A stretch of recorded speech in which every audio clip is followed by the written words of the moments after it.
Hey gorgeous souls, and welcome back to my YouTube channel. Thank you so much for joining me for another one of my videos today. So today's video is a podcast episode with the wonderful Camilla Sacre Dallerup. So Camilla is mostly known for being on Strictly Come Dancing, of course, and her dancing, professional dancing background.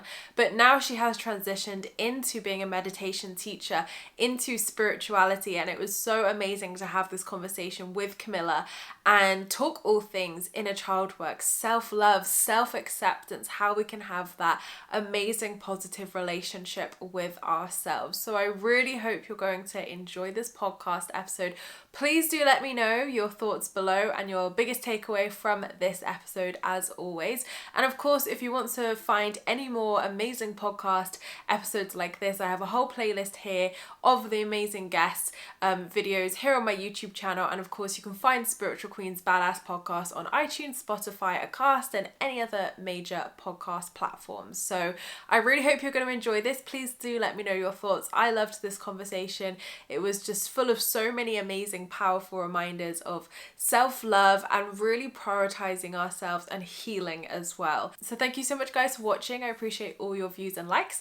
Don't forget to subscribe if you're new here, because I would love to see you again soon. Don't forget you can leave me a comment in the comments box down below, because I reply to them all. And don't forget you can join my free Law of Attraction support group over on Facebook, where you can join myself and other like-minded souls where we talk all things Law of Attraction and spirituality. I hope you have a great week, whatever you're up to, and I'll see you all in my next YouTube video, which will be twice this week, because we're going back to 2 videos a week. Lots of love. So thank you so much, guys, for joining me for another one of my Spiritual Queens Badass podcast episodes.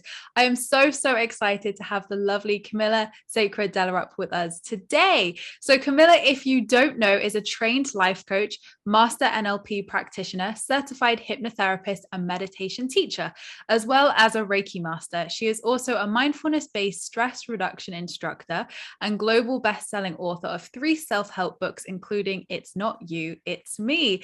Welcome to the show, Camilla. Thank you so much, Emma. Thank you. Oh, Hello. I'm so excited for you to be here today. We've spoken for so long as fellow Watkins authors, so Yes, it's lovely to connect and obviously have you come on here and share your wisdom. So me thank too. you. Thank you for having me. So one question which I love to ask all my guests when they come on here is, when did you spiritually awaken? What's your story? It's so funny, that question. I kind of don't know. In one way, I'm thinking I'm still awakening. Do we ever really fully awaken? And then on the other hand, I'm thinking my scalp cracked open when I was a baby. I had a head injury. And I'm thinking, was that my awakening? Like opening up to the higher self just from birth. I think it's a journey always, but there's been certain times in my life where I've been pushed in new directions, where it's led me further home to myself and the spiritual being that I am, that where I do believe in the kind of spiritual connection and our higher self and our intuition and all of that. But I think it's an ongoing journey, really, actually. I agree fully. And I love that question, because everybody seems to come up with the same thing of like, probably about 5 awakenings by now.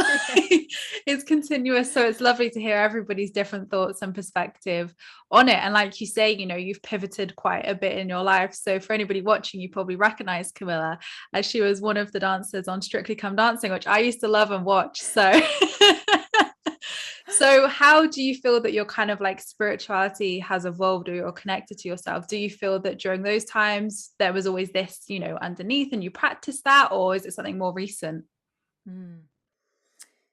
I think that I knew who I was when I came into this world, quite a sensitive being. I'm a highly sensitive person, which is also called an HSP. So for anybody that can connect with that, you know what that feels like growing up in your childhood, just feeling really sensitive to everything around you. And I always say that I think becoming an athlete was a way of me building strength inside out, so that I can navigate this very busy world, being so sensitive. By the way, being an HSP is like 20% of the population. It's a personality trait. So it's not like by choice that I want to be so overly sensitive. But I think that being an athlete kind of gave me strength. And I forced myself, I guess, when I look back now, to learn these tools which have helped me in life to give me drive and focus and motivation to actually go for my dreams and follow some of the other things that I really wanted to do, like write books and help other people and do public speaking, which was scary for someone that was actually quiet and sensitive. um, and so yeah, so it's been an interesting journey to kind of move through the whole being in an environment where you don't really feel at home at all, to now live a life that is mine and not one that's narrated by what I've learned through parents or society around me. And I actually feel like every day I'm, still peeling back layers and coming home to still further of that. Because I think when we're growing up, it's so easy to listen to what we should be doing from our parents and our families, and trying to fit in. We so desperately wanted to be loved, right? So we're trying to fit into whatever other people think we should be doing. And so for me to obviously leave such a big career where I was really grateful for everything that I had, but it was not where I was home. I'm home now in my work. Every single day, I'm grateful for what I do, helping other people, connecting to people on a really deep kind of subconscious level too. So, yeah. Exactly. And it's all about that evolution, like you say. Like, I come from a really different career background as well, in finance and money saving. And, that was my life for so long. And like you say, when you have these kind of awakenings where, like you say, you do that inner work and you're like, do you know what? This isn't for me. This isn't making me happy. Life's too short. It can really change your life in a beautiful way. And like you say, that served you. That was, a great time of your life. But also now this is a great time of your life where you're serving people, helping people in a different way. And it's all in different ways, but it all kind of feeds into one, doesn't it? In terms of like how our passions or our creativities turn up in life, and what our kind of journeys and purposes are through different stages. So yeah, I can definitely. Yeah, what you just said, at different stages. Mm. That's so important, because we do evolve and change. For what I thought was successful in my 20s and 30s is not what is successful for me in my definition now in my 40s. I want something completely different. Exactly. I love that. I love how you put that. So let me ask you this then. Why do you feel it's important we have a loving relationship with ourselves? So your book talks a lot about self-love and loving ourselves. So why do you feel this is important? Oh, I have the chills as you say that, because for so many years, I don't think I was specifically loving to myself. I was an athlete who would always wanted to do better. I was pushing myself even when I was tired and exhausted. And so I headed for a burnout. So I was forced to look at, what does it look like to have a loving, kind relationship with myself? What does it look like to actually rest when my body is tired? That it's okay to have a rest day, that it's okay to take time out. So a loving relationship for me is the foundation of everything now. It's the foundation of, how can I have loving relationships with anyone else if I don't have a loving relationship with myself? My friendships are very different now. What I attract into my life is different, because of the love that I work so hard on and work still every day on for myself. The love, the forgiveness, the acceptance. And it definitely, my relationship with my husband, just attracting him into my life was a very different relationship than I had ever experienced before, because of the love for myself. And you're right, it always has to start within us, doesn't it? We are our greatest change. If we want that change, we have to create it, don't we, within like ourselves. And yeah, like really, I think unconditionally accepting and loving ourselves first to, like you say, attract that healthy, loving relationships, friendships, family, all of it, it all kind of amplifies outwards from ourselves. We are the change as such. So talking about acceptance then, what are your top tips for self-love and acceptance if somebody wants to, they're hearing us talk about this and like, this is great, how do I do this though? I think kind of a revelation for me was when I realized that no one else is going to come and save you. And I couldn't expect someone else to love me deeper than I was willing to love myself. And so acceptance is so many things. Acceptance is like the beginning to any healing. Like, it's accepting that, hey, I have a behavior here that I'm not particularly proud of. Like I'm reacting in situations with either anger or frustration. Is there a different way I can do this? It's like accepting that there are parts of ourselves that we love, but also parts of ourselves that we might want to improve on, to be kinder, not just to ourselves, but others too. And I think self-love journey we can't say self-love journey and not talk about self-talk. And I know you're huge on the self-talk too, right? Because if you're constantly putting yourself down with like kind of bullying comments, like when you look in the mirror and you say not kind things to yourself, and I've been there. I was in a sport, you know, as a professional dancer, but we're in front of a mirror every single day. So I know what that feels like to be mean to yourself. But how can we have self-love and not also monitor like and train ourselves to have positive and kind and loving self-talk? And that's a journey. Like that's one that you have to catch yourself every single day, right? Because we can so easily go there. So I think self-love and self-talk, they go hand in hand, you know, in starting to create a narrative that's loving about ourselves. Absolutely. And it is a continuous journey. I think, you know, some people think that probably you and I sit here every day and we're in the mirror like, yes, we love ourselves.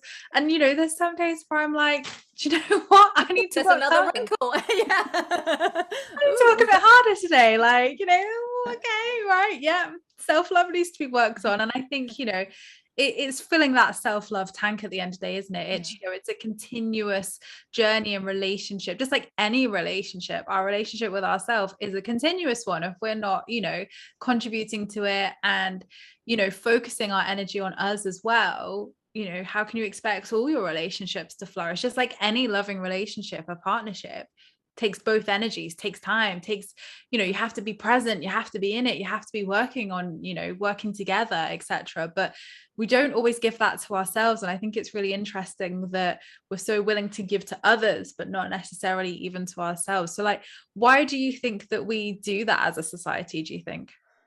Well, I think it's easier sometimes Mm. to then dive in deep, because when we give love to ourselves, we also have to look at some of the darkness and the shadows that are lingering within, where we're not proud of something, or we're not happy about something, or we need to let that come to the surface and love that too. Excuse me.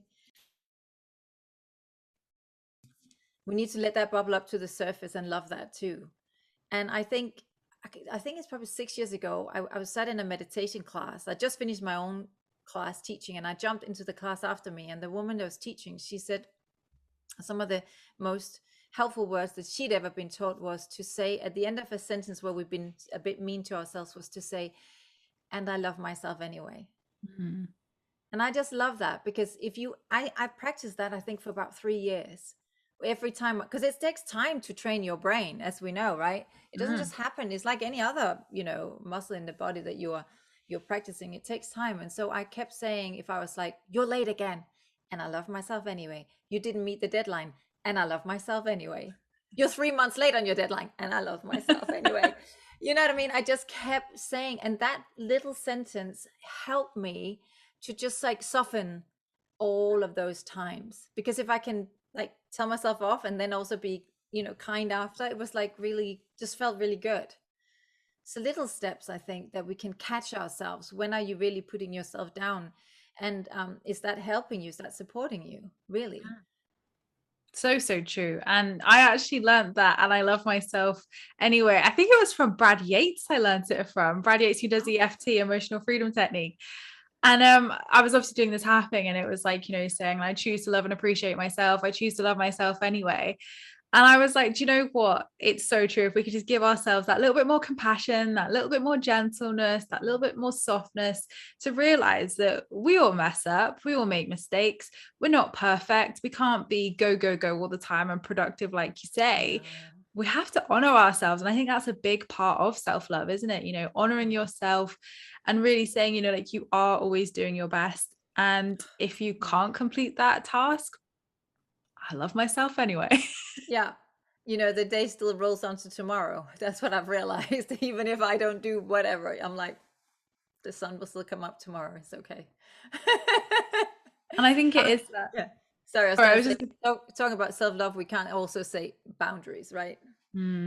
boundaries is a big one. And I think, you know, that's really important for, I think, for self-worth as well, isn't it? Boundaries of looking at self-care, looking at self-love, but also looking at self-worth and saying, well, actually, all of these are kind of go hand in hand as that pillar of self-love, and actually being able to say no, being able to, you know, say how you really feel. And like you Oh say, if God. you're like, I'm not going to meet this deadline, I'm really sorry, but I still love myself anyway. You know, we have to be honest with ourselves and others as well. And I think we think that we'll be judged, or, you know, like you say, like it's the end of the world if we don't hit this target.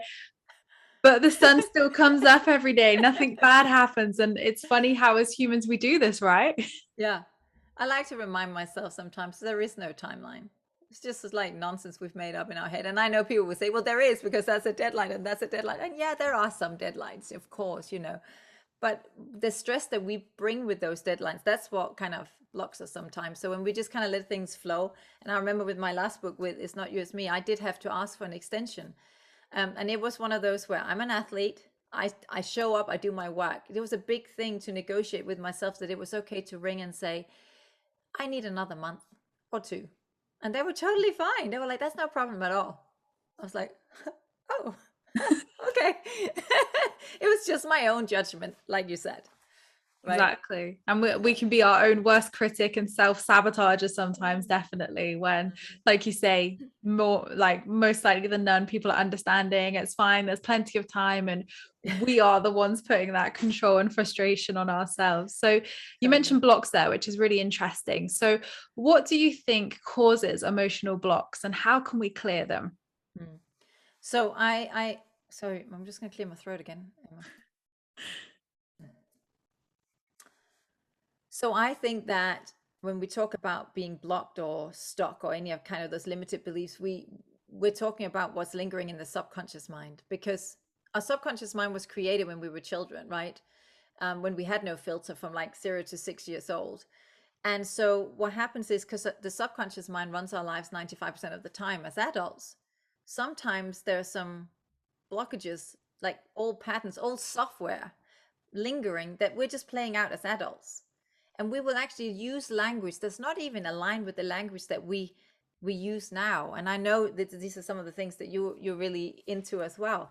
So it could be like we could have learned something about money, for example, or abundance, or playing it small when we were children, or growing up. We could have listened to our parents talk about struggling with money, or this kind of thing doesn't happen to people like us, like, or any kind of limited belief. If you have that, you can't have this, or you know, those sort of blockages seep into the subconscious, and then as adults we're just playing them out. So what I love doing is to dive in and really help people align the subconscious with the conscious. I'll say a lot of my clients who come to me, they've already read a lot of books, they've already had therapy, they're very aware people. But what is happening is that they're here consciously, but their subconscious is here. So we need to dive in and bring that up to fit where they are now consciously, and release those blockages in the subconscious as well.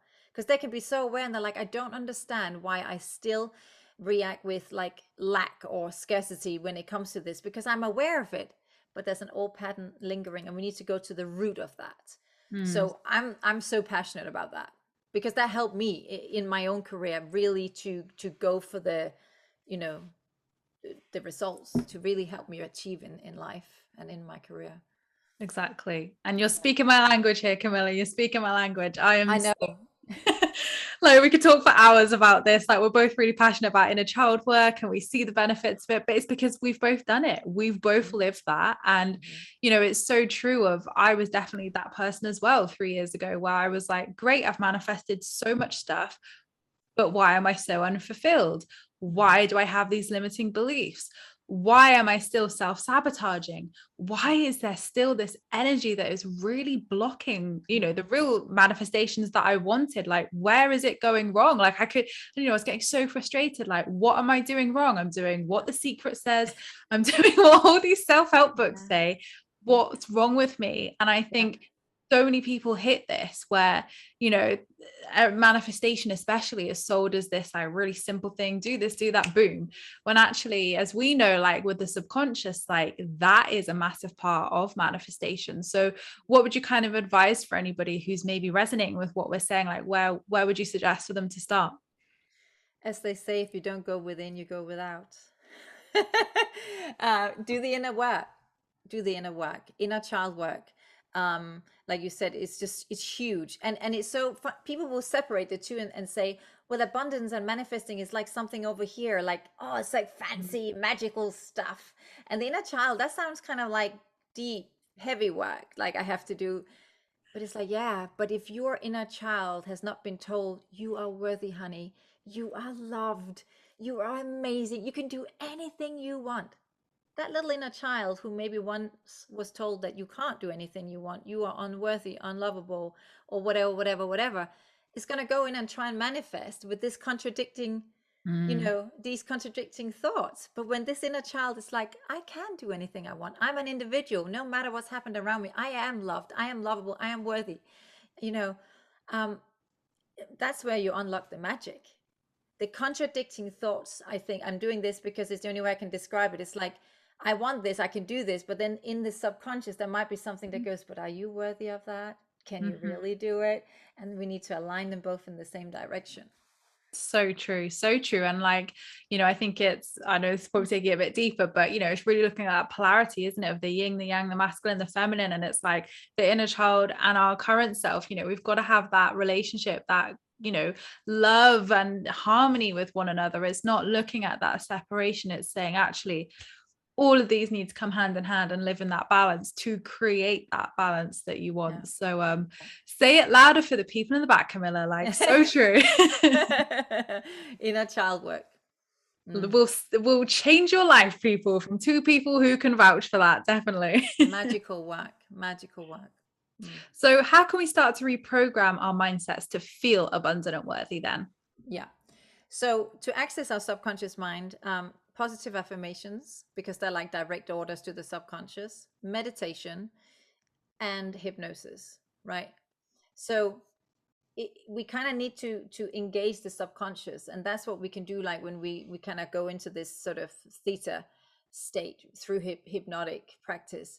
But even in meditation, when you kind of get into that, what you want to call oneness, one mind, the place where you feel connected and not alone, right? Through there you can connect to your higher self and so forth, and your subconscious. And that's what we really need to do. I don't know how I ever did life before meditation. I really don't, because it just supports everything I do in life. And even if it's 5 minutes a day or 10 minutes a day, when you just let the unnecessary noise fall away and remember who you are, in here, that's where the guidance is. You have everything you need within you. We look everywhere, but we all have what we need in here. It's so true. And I think, there's been, I guess, like such a journey over the years from obviously I've only kind of been in the self-help sphere for 6 years, but even I think before that, it was very much go to a book, go to a coach, and really, I think it's looking and saying like, yes, books, coaches, gurus, authors, whatever are fantastic, but really they're a reminder to say, right, you have the power. We're not some mystical, magical healer who is magically doing things. We are normal, everyday people who have harnessed our own power to be able to like inspire you to use your own power. So it's so true that, we have those answers, but sometimes, it can help for someone to help uncover those with you, definitely. Because we can't do it all ourselves.